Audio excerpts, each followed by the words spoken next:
Hi, my name is Nia and I live with my parents, my cute little brother Caleb, and my older sister Irene. I'd always believed that a sister should be a girl's first best friend. When I was younger, I totally idolized Irene. She could do nothing wrong in my eyes. I wanted to do everything just like her. Luckily, this didn't annoy her at all. She'd let me wear her clothes, listen to her music, and even wear her makeup. Before I continue, please don't forget to like, subscribe, and hit that notification bell so you don't miss out on any more great stories. The problem started on my first day of high school. I was so excited to finally be going to Irene's school. She has always been a social butterfly. She was popular with lots and lots of friends I'd never met because she never brought them over. For a long time, I was the complete opposite. I wasn't lonely though. I had 2 or 3 friends, but I wasn't popular at all. Nobody knew my name. Anyway, my first day of high school was rotten, mostly because of Irene. When my mom dropped us off, Irene started walking ahead of me. "Irene, wait for me!" I shouted, but she walked faster. I was hoping she would show me around or at least help me get to my first class, but when I reached the hallway, it was filled with people and I couldn't find her anywhere. I was scared and nervous, but I managed to find my way around. There were so many unfamiliar faces everywhere, and I felt too shy to say anything to anyone. At lunchtime, I felt relieved because I'd get to meet up with Irene and tell her how my day had been going so far. I really wanted someone to talk to. I went to the cafeteria to get my lunch and spotted her with 2 of her friends. I got my food and went to sit next to them.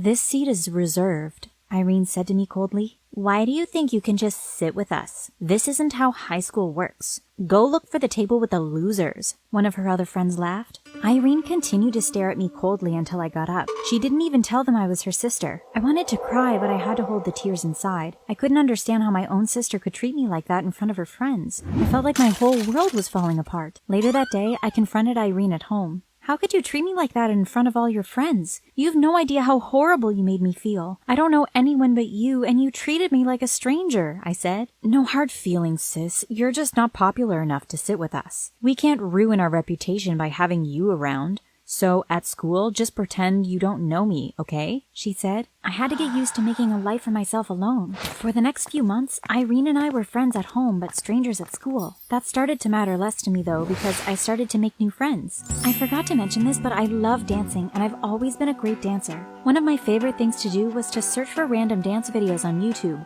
I'd watch the routines and I'd be able to do them perfectly in no time. My 2 new friends, Keisha and Darlene, loved dancing too. In fact, it's what brought us together in the first place. After school, we'd find a cool spot to create our own choreographies or copy those we had watched. We always had so much fun. Then one day, Darlene had a great idea. "I've been thinking that we should take our dancing more seriously. Let's give ourselves a name. Then we can start creating our own dance routines. We'll upload them on TikTok and YouTube. Maybe people will start hiring us to dance for money," she said. "That's a great idea," Keisha replied. I agreed too.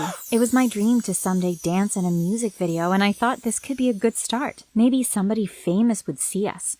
A girl can dream, right? We brainstormed for a while and finally came up with the name Thunderstorms. We all downloaded TikTok and decided that since I had the better phone, we'd use my account to make and post the videos. Our first video was silly but cool. We introduced ourselves and then did some silly freestyle dances. I went home that day feeling more excited than I had ever felt in a while. "What are you so happy about?" Irene asked as I sat on the couch next to her. "We started a TikTok account and we're going to get famous," I laughed. I didn't really believe it, but I was excited anyway. "Oh, that's cool. I've had an account for months, but I only have about 50 followers. Good luck with that," she replied almost sarcastically. I asked my sister for her TikTok name, found her, and followed her. I had no idea she had created so many videos in the past. There were videos of our pets, her doing her makeup, and there was even one of me sleeping. Oh, thank goodness she barely has any followers, I thought and sighed. "How come you have no followers if you're so popular at school?" I asked. She rolled her eyes and went to the kitchen. The next few weeks were exhilarating. The girls and I got matching outfits, and when we finished coordinating our dances, we'd upload them to TikTok. We asked all our friends to follow, and every day we gained about 20 new followers. We worked really hard trying to make sure our routines were perfect. We tried to make our videos as entertaining as possible, and we'd stay trendy by dancing to popular songs. We started getting offers to dance at small events like birthday parties parties and talent shows. We were getting paid to do what we loved, and we could actually begin saving for college. It was great. The crowd adored us wherever we went, and we gained many more followers on TikTok and YouTube. Then one day, a famous TikToker shared our video. After that, our account blew up with followers and kind comments from new fans. Before we knew it, we had over 200,000 followers. It felt like a dream. Everyone at school knew who we were, and they were all giving us positive feedback about our dances. Meanwhile, Irene became moodier each day. Her TikTok career wasn't going that well. She tried to gain followers by posting boring jokes and makeup tutorials, but I guess her content just wasn't interesting at all. "Hey sis, do you mind sharing one of my videos so I can get some new followers?" she asked me one night. I agreed and did as she asked, but no one followed her. After that, her attitude towards me changed completely. She would barely talk to me at all. Then I noticed that she was trying to turn my own parents against me. She did 3 major horrible things. This is the first one. It was my day to take out the trash. When I went to wrap it up, I noticed that it wasn't there. Then my mom came in screaming, "Nia, there is garbage all over the lawn. Why is there garbage all over the lawn?" "She's lost her mind, Mom. I saw her empty the garbage bag on the grass. Then she just started kicking stuff around. I was too afraid to say anything to her because that kind of behavior is psychotic," Irene said. I stood there with my mouth wide open. I couldn't believe she framed me like that. My mom screamed at me a bit more and made me pick up all the garbage outside. The second thing she did was worse. A few days later, our parents left for work early and let us sleep in. When I got up, I fed the dog, got ready, and rushed to school. Irene was still there. When I got home later, the house was in a complete mess and my parents stared at me like they wanted to murder me. "What is the meaning of all of this?" my dad shouted as he pointed around the house. "Someone left the dog inside. Irene told me she left earlier than you this morning and that you must have left him in the house deliberately. Now why would you do such a stupid thing?" my mom said. The dog had destroyed our couch, pooped on the floor, and removed everything from the shelves that was within his reach. While my parents screamed at me, I saw Irene laughing. I decided not to tell my parents that it really was Irene because I still loved my sister and I wanted to understand why she was trying to sabotage me. That night, I tried to speak to her. I knocked on her bedroom door and went inside.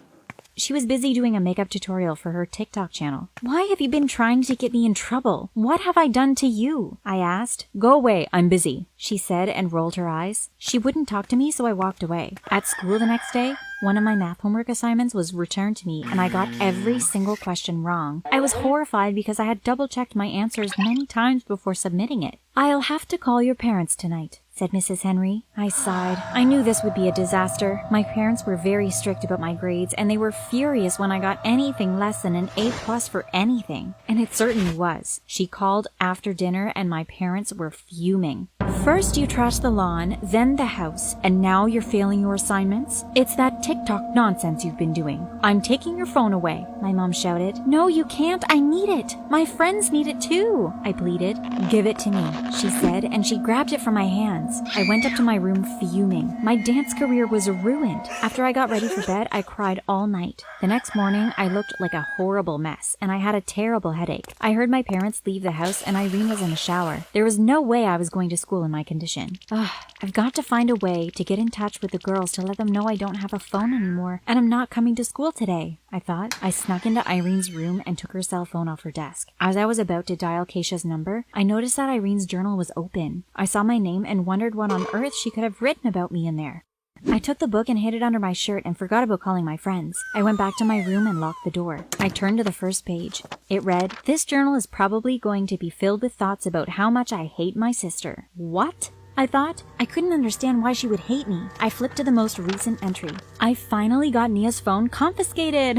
I guess it was a really good idea to change all her homework answers. Hopefully her friends won't be able to upload any more dance routines and they'll lose followers. Who the hell does she think she is, trying to be more popular than me? Ugh. I was shocked. I went straight back to her room and pushed the door open. She was getting ready. "Why do you hate me so much?" I shouted at her. "What are you talking about?" she asked. "I just read your journal and it's all about how much you hate me," I answered. "I've hated you since you were born. I was our parents' favorite. Then you came and took that from me. You've taken everything from me. I was trying to become TikTok famous and you took that from me too. I hate you," she replied and started crying.